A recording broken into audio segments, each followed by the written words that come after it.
Assalamualaikum warahmatullahi wabarakatuh. Shalom, Om Swastiastu, Namo Buddhaya, salam kebajikan. Selamat pagi, siang, sore, malam kepada kalian yang sedang menyaksikan video ini. Pada kesempatan kali ini, saya akan menjelaskan hal-hal yang harus kalian lakukan ketika kalian sedang kesulitan dalam menjalani hidup. Hidup memang sulit, hidup memang berat, tapi hidup tidak sesulit yang kita bayangkan. Banyak dari kita yang justru melakukan hal-hal yang mempersulit hidup kita sendiri. Dan saya akan menjelaskan itu lebih lanjut dalam video ini. Nyatanya, kehidupan tidak selalu berada pada posisi yang menyenangkan. Ada banyak faktor yang bisa menjadi penyebab kesedihan. Mulai dari hancurnya hubungan, karir yang berantakan, dan banyak hal-hal lain yang bisa membuat kita kewalahan. Terkadang, semua persoalan ini menimbulkan sikap mengasihani diri sendiri atau self-pity. Umumnya, hanya orang-orang yang kuat secara mental yang mampu mengatasi hal ini dengan bijaksana. Mereka itu tidak akan membiarkan dirinya terjebak dalam sikap mengasihani diri sendiri seperti tadi terlalu lama. Bersedih boleh, tetapi hidup dalam kesedihan tidaklah bijak.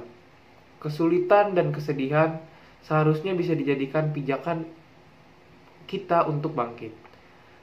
Berikut ini adalah cara untuk berhenti mengasihani diri sendiri dalam kesulitan.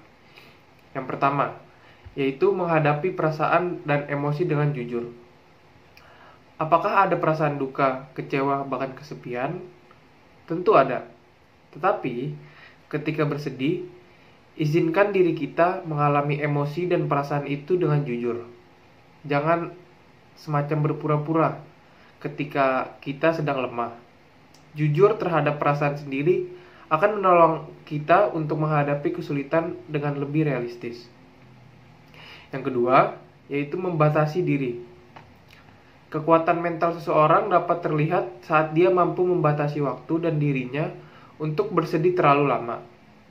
Ketika kesedihan sudah membawa kita kepada kebiasaan dan pikiran yang negatif, lebih baik memilih untuk berhenti. Yang ketiga, menguji persepsi diri. Kondisi emosi kita mempengaruhi pikiran dan persepsi terhadap kenyataan. Ketika mengasihani diri sendiri, kita hanya akan fokus kepada hal-hal yang buruk yang sedang terjadi dalam hidup kita. Contohnya, ketika kita sedang mendapat nilai yang jelek, kita akan memikirkan hal-hal yang buruk yang telah terjadi, maupun sekarang ataupun itu dulu. Itulah sebabnya kita harus mengatasi hal ini dengan menguji persepsi diri. Jangan-jangan kita sedang terjebak dalam lingkaran pikiran yang negatif. Sebenarnya kita sudah melakukan banyak hal yang positif belakangan ini, tapi karena terjadi hal buruk tadi, kita jadi terjebak dalam lingkaran pikiran yang negatif. Yang keempat, mengubah pikiran negatif menjadi tindakan positif. Kesedihan biasanya diliputi dengan pikiran negatif.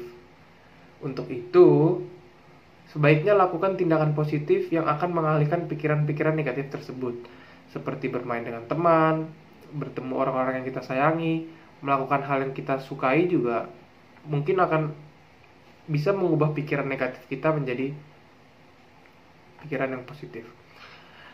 Yang kelima, berusaha untuk tetap produktif. Seperti poin sebelumnya, setiap kali kita mengasihani diri sendiri ketika sedang mengalami kesulitan dalam hidup, sama artinya kita menunda pencarian solusi selama 60 detik atau 1 menit. Hal ini berarti mengasihani diri sendiri merupakan kegiatan yang membuang waktu kita yang berharga. Daripada mengasihani diri, mengapa tidak lakukan aktivitas lain saja seperti yang saya sebutkan tadi, yang hal-hal yang kita sukai, bermain dengan teman, dan masih banyak lagi. Berolahraga pun juga bisa. Yang keenam yaitu belajar bersyukur.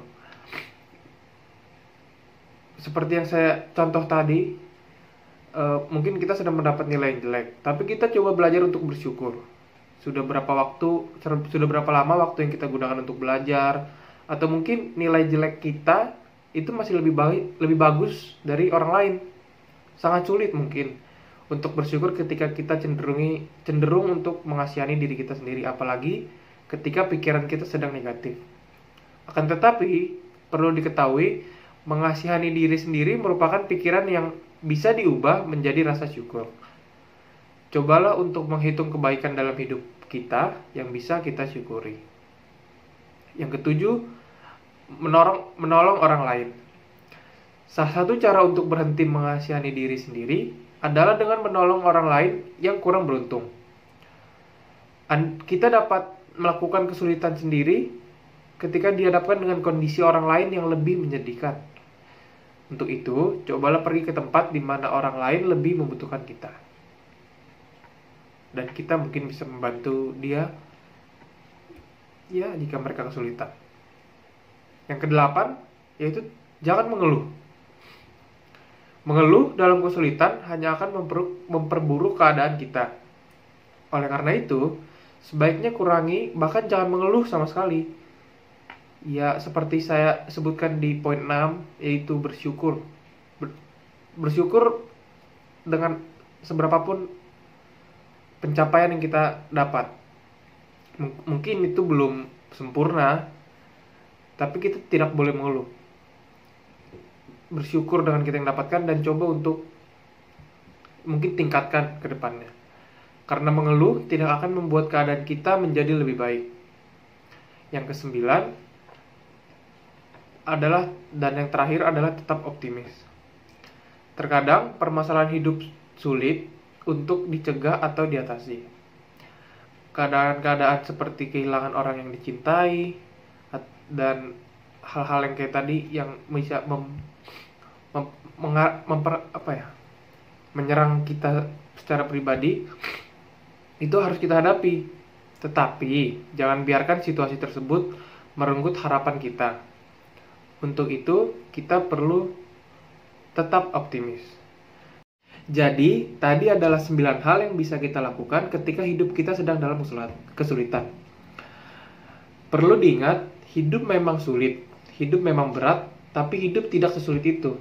Kebanyakan dari kita justru malah mempersulit hidup kita sendiri dengan melabeli atau memberi stempel pada diri kita seperti, saya kan pendek, saya kan hitam, saya tidak jago hafal-hafalan, saya tidak jago hitung-hitungan.